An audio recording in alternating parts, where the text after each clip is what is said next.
Investment in securities market are subjected to market risk. Please read all the related document carefully before investing. तो दोस्तों video का thumbnail title आपने देखा होगा। आज की वीडियो के अंदर हम बात करने वाले हैं, अगर आपको ज़ीरोधा काइट के अंदर अपना एक नया demat and trading account open करना है तो बहुत ही आसान वीडियो आपके लिए होने वाली है। पूरा स्टेप मैं आपको एक एक करके बताने वाला हूं, तो लास्ट तक इस वीडियो को ज़रूर देखिएगा। पसंद आने पर लाइक करके चैनल को सब्सक्राइब ज़रूर से करिएगा। चलिए वीडियो स्टार्ट करते हैं। तो इस वीडियो के नीचे डिस्क्रिप्शन में दिए गए लिंक पे आप क्लिक करेंगे तो इस साइट पे आएंगे। सबसे पहले मोबाइल नंबर डाल देना है एंड उस पर OTP आएगा, वो यहाँ पे इंटर कर देना है। इसके बाद आप देखेंगे कंटिन्यू विद गूगल का यहाँ पे ऑप्शन आएगा, जिस पे आप क्लिक करेंगे तो आपके फ़ोन में जो भी ईमेल पहले से पड़े रहेंगे उसको ये फिच कर लेगा।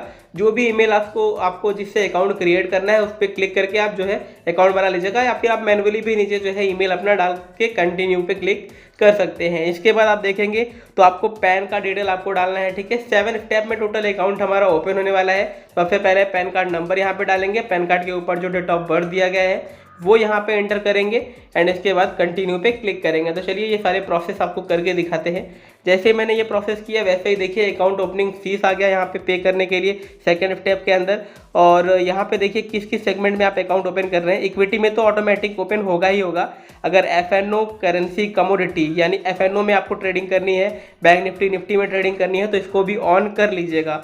ठीक है, चाहे तो आप इसको अभी ऑन ना करके बाद में भी ऑन कर सकते हैं। अभी ऑन करेंगे तो आप लोगों को 6 मंथ का स्टेटमेंट वगैरह आप लोग को अपलोड करना होता है यहाँ पे। ठीक है, तो मैं यहाँ पे जो है FNO सेगमेंट को ऑन कर रखता हूँ और बाकी जो है सारे सेगमेंट को ऑफ कर देता हूँ कमोडिटी करेंसी को। और UPI के माध्यम से हम यहाँ पे करेंगे, चाहे आप नेट बैंकिंग कार्ड के माध्यम से भी पेमेंट कर सकते हैं। मैं UPI से यहाँ पे पेमेंट करने वाला हूँ।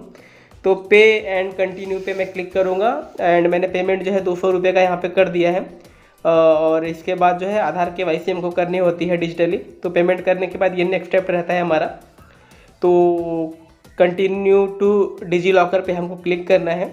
तो हमारा जो है डिजिटल KYC होगा यहाँ पे आधार कार्ड के माध्यम से। आधार कार्ड नंबर यहाँ पे इंटर करना है, नेक्स्ट पे क्लिक करना है और आधार कार्ड से जो लिंक मोबाइल नंबर है उसी पे आपका OTP आएगा, तो वो OTP आपको डाल के वैलिडेट करना है, जिससे जो है आपका डिजिटल यहाँ पे KYC हो जाए, डिजिटल साइन हो जाए यहाँ पे। तो जैसे ही मैं यहाँ पे OTP डालूंगा, कंटिन्यू करूँगा, वैसे ही जो है हमारा यहाँ पे अगले स्टेप में हम आ जाएंगे। अगले स्टेप में हम देखेंगे यहाँ पे कुछ परमिशन यहाँ पे मांग रहा है, तो परमिशन को हमको यहाँ पे अलाउ कर देना है। तो परमिशन हम यहाँ पे अलाउ कर देते हैं। परमिशन अलाउ होते ही यहाँ पे देखेंगे तो हमारा जो है डिजिटल साइन यहाँ पे हो चुका है कि डिजिटल KYC हो गया है। अगले स्टेप में हम देखेंगे तो हमारा कुछ डिटेल्स पूछा जाएगा। तो सबसे पहले पेरेंट्स का नाम पूछा जाएगा। ठीक है, पेरेंट फादर का नाम पूछा जाएगा, फादर का last name, first name, last name and इसके बाद मदर का फर्स्ट नेम, लास्ट नेम डालना है। आप मैरिड है या सिंगल है ये भी डाल देना है। तो ये सारी डिटेल आपको बेसिक डिटेल होती है, ये आपको भर देना है। तो यहाँ पे चलिए मैं इसको फटाफट फादर का नेम और फादर का लास्ट नेम, मदर का फर्स्ट नेम, मदर का लास्ट नेम यहाँ पे डाल के जो है इसको कंप्लीट करता हूँ। एंड इसके बाद आपका जो है एनुअल इनकम भी आपको सेलेक्ट करना होता है, तो मैं वो भी जो है एनुअल इनकम भी यहाँ पे आपको सेलेक्ट करके दिखा देता हूँ। एनुअल इनकम में आप देखेंगे तो जिस भी रेंज में आप आते हैं वो यहाँ पे आप सेलेक्ट कर लीजिएगा। ठीक है, इसके बाद सेटलमेंट फ्रीक्वेंसी पूछ रहा है तो उसको वैसे ही रहने दीजिए, इसको छेड़िए मत ज़्यादा। और इसके बाद आपका एक्सपीरियंस पूछ रहा है, कितने दिनों का आपका एक्सपीरियंस है। तो न्यू है तो न्यू पे क्लिक करिए। इसके बाद आप काम क्या करते हैं, पब्लिक सेक्टर में स्टूडेंट है, जो भी है आप यहाँ पे सेलेक्ट कर लीजिए। इसके बाद देखिए पॉलिटिकली एक्सपोज पर्सन में आपको नो पे क्लिक करना है। ठीक है, नो पे क्लिक करके आप लोगों को यहाँ पे कंटिन्यू पे क्लिक करना है। बहुत ही ईजी प्रोसेस है दोस्तों। इसके बाद देखिए यहाँ पे आपको अपना बैंक अकाउंट लिंक करना होता है, जिससे पैसे ऐड करने हैं और विड्रॉ करने हैं। तो क्या करना है आप लोगों को, बैंक अकाउंट यहाँ ऐड करने के लिए आप लोगों को बैंक का जो है यहाँ पे IFSC कोड डालना है सबसे ऊपर। उसके बाद जो है जैसे IFSC कोड डालेंगे MICR कोड जो है वो ऑटोमेटिक यहाँ पे आ जाता है। ठीक है, आपको डालने की ज़रूरत नहीं होती है, मोस्ट ऑफ द केसेस में आ जाता है। इसके बाद बैंक अकाउंट नंबर डाल के कंफर्म करना होता है एंड उसके बाद जो है यहाँ पे 2-3 जगह आपको टिक लगाना होता है, ब्लू टिक। अब कंफर्मेशन आपको देना होता है, एग्री करना होता है बेसिकली टर्म एंड कंडीशन को। तो 4 जगह टोटल आपको टिक लगाना होता है टोटल यहाँ पे डिटेल भरने के बाद। तो चलिए यहाँ पे हम फटाफट भर के यहाँ पे आगे बढ़ चलते हैं। अगले स्टेप में आप देखेंगे तो आपको IPV वेरिफिकेशन करना होता है। इसके लिए क्या करना होता है आपको, देखिए आपको सबसे पहले परमिशन अलाउ करना है, जो भी परमिशन आपके स्क्रीन पे आएगा अलाउ कर देना है। उसके बाद आपका कैमरा ऑन हो जाएगा। आपको क्या करना है, जैसे देखिए मेरे स्क्रीन पे 1144 लिख के आ रहा है, वैसे ही आपके स्क्रीन के ऊपर कोई अलग नंबर लिख के आएगा। आपको एक वाइट पेपर के ऊपर वो नंबर लिख करके एक फ़ोटो यहाँ पे अपलोड कर देना है। ठीक है, तो उसको जो है आपको सामने फ़ोटो लेना है आपको और यहाँ पे कैप्चर करके उसको अपलोड कर देना है।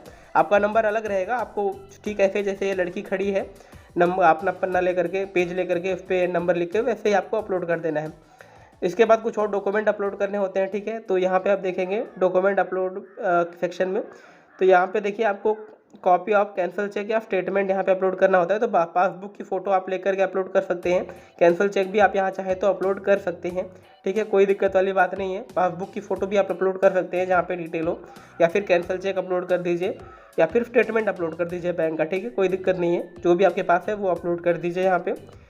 तो इसके बाद हम इसको अपलोड करने के बाद आप थोड़ा सा नीचे चलेंगे यहाँ पे, तो अब नीचे चलने के बाद कुछ और डिटेल भरनी पड़ती है। देखिए ध्यान दीजिएगा, उसी बैंक का स्टेटमेंट वगैरह अपलोड करिएगा जो बैंक आपने यहाँ पे ऐड किया है अकाउंट बनाते टाइम। इसके बाद देखिए इनकम प्रूफ में ऑप्शनल है, इनकम प्रूफ ऑप्शनल इसलिए है क्योंकि जिनको अगर एफ&ओ सेगमेंट एक्टिवेट करना है वही इसको वेरीफाई करेंगे, ठीक है।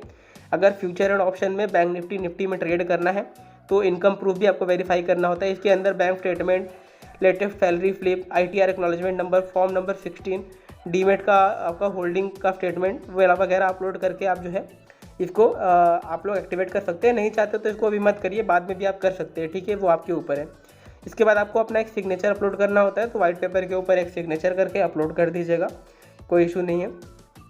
इसके बाद आपको अपना पैन कार्ड का भी जो है एक फ़ोटो अपलोड करना होता है। यहाँ पे आप देखेंगे तो पैन कार्ड का भी फ़ोटो आप लोग लेकर के मोबाइल में इसको भी अपलोड यहाँ पे कर दीजिएगा, ठीक है। तो ये सारी चीज़ें चलिए मैं बारी बारी अपलोड करके आगे बढ़ता हूँ और आगे आपको बताता हूँ आगे क्या करना है। फटाफट इसको कर लेते हैं। मैं भी यहाँ पे इनकम प्रूफ ऑप्शनल रहने देता हूँ अभी इसको, ठीक है। अगले स्टेप में आप देखोगे यहाँ पे अभी तो मैंने यहाँ पे देखिए डॉक्यूमेंट सारे कर लिए हैं, अब मैं सबमिट करता हूँ। अगले स्टेप में आप देखोगे तो हमारा सिर्फ इक्विटी के अंदर अकाउंट खुल रहा है, ठीक है, क्योंकि हमने एफ&ओ वगैरह सबको ऑफ कर दिया था। अगर आप एफ&ओ में करेंगे तो यहाँ पे इक्विटी जहाँ पे लिख के आ रहा है वहाँ पे नीचे एफ&ओ भी आपका ऑप्शन आ जाएगा। तो अब क्या करेंगे, ये अकाउंट हमको लास्ट स्टेप में अकाउंट एक्टिवेट करने के लिए अपना अकाउंट का फॉर्म जो है सबमिट करने के लिए ई साइन करना होता है। ई साइन बेसिकली हम आधार कार्ड की मदद से ही करते हैं, डिजिटली साइन करते हैं। तो इस पर जैसे ही आप क्लिक करेंगे वैसे ही आप अगले स्टेप में जाएंगे और DGO की साइट पे जाएंगे। तो यहाँ पे क्या करेंगे, आपका फॉर्म आपको दिख जाएगा, जो आपका फॉर्म रेडी कर लिया गया आपके द्वारा, जो भी डिटेल इनको मिली है उसके थ्रू आपका फॉर्म रेडी कर लिया गया है। तो प्रोसीड ई साइन पे आप क्लिक करेंगे तो NSDL की साइट पे आप जाएंगे। यहाँ पे आपको टिक को ऑन कर देना है, जिसके बाद आधार कार्ड नंबर डालना है, सेंड OTP पे क्लिक करना है और सेंड OTP पे क्लिक करने के बाद फिर से आपके आधार कार्ड से जो नंबर लिंक है उस पर OTP आएगा, वो आपको यहाँ पे फिर से इंटर कर देना है। इंटर करके वेरीफाई OTP पे आपको क्लिक करना है और इतना करते ही आपका जो काम है यहाँ पे अकाउंट ओपनिंग का वो करीबन आप मान के चलिए कि ख़त्म हो चुका है। यहाँ पे देखिए कभी कभी ग्लिच रहता है तो ये दोबारा से भी आ जाता है, लेकिन ये फॉर्म साइन करने के लिए, लेकिन मेरा जो है यहाँ पे साइन अभी आपके सामने मैंने कर दिया, आपने अभी देखा। तो एक बार फिर से यहाँ पे चलिए मैं कर देता हूँ, कई लोगों को ये प्रॉब्लम फेस करनी पड़ती है। तो यहाँ पे फिर से मैं क्लिक करता हूँ, फिर से आधार कार्ड का नंबर यहाँ पे डाल के फिर से OTP मंगाता हूँ और फिर से यहाँ पे डाल के जो है आगे बढ़ता हूँ फटाफट, ज़्यादा टाइम हम नहीं लेते हैं यहाँ पे। तो यहाँ पे मैंने OTP सबमिट किया है और हमारा काम जो है यहीं पे अब ख़त्म हो गया है। हमारा अकाउंट ओपनिंग फॉर्म जो है वो यहाँ पे अब सबमिट हो चुका है अब हमारा अकाउंट ओपन होने के लिए। अब देखिए अगले स्टेप में आपको क्या दिखाई देगा, फिनिश पे आप क्लिक करेंगे तो कंग्रेचुलेशंस लिख के आएगा और आपको जो है यहाँ पे बता दिया जाएगा कि आपको मेल और आपके SMS के थ्रू आपको बताया जाएगा। बेसिकली 1 से 2 दिन लगते हैं वर्किंग डेज में, आपको सोमवार से लेके शुक्रवार तक ही गिनना है वर्किंग डेज में, क्योंकि बाकी का शनिवार और इतवार को मार्केट हमारा क्लोज रहता है, तो ब्रोकरेज हाउसेस के ऑफिसेज भी ज़्यादातर क्लोज रहते हैं। तो वर्किंग डेज में आप गिनिएगा, आपका अकाउंट खोल के मिल जाएगा। तो उसके बाद आप लोग जो है अपना OTP और आपका पासवर्ड जो है आपके फ़ोन में आया रहेगा, तो उसको जो है आप लोग ज़ीरोधा एप्लीकेशन डाउनलोड कर लीजिएगा। ज़ीरोधा काइट जो है एप्लीकेशन होता है, उसमें आप लॉगिन करके आप लोग ट्रेड वगैरह कर सकते हो। बाकी ट्रेडिंग वगैरह कैसे करते हैं, इन्वेस्टमेंट कैसे करते हैं, उसकी बेसिक ट्यूटोरियल्स हमारे चैनल पे पड़ी हुई है, आप उसको देख के सीख सकते हैं। फिलहाल इस वीडियो को लाइक ज़रूर से करिएगा, चैनल को सब्सक्राइब भी ज़रूर से करिएगा। थैंक यू सो मच दोस्तों, धन्यवाद।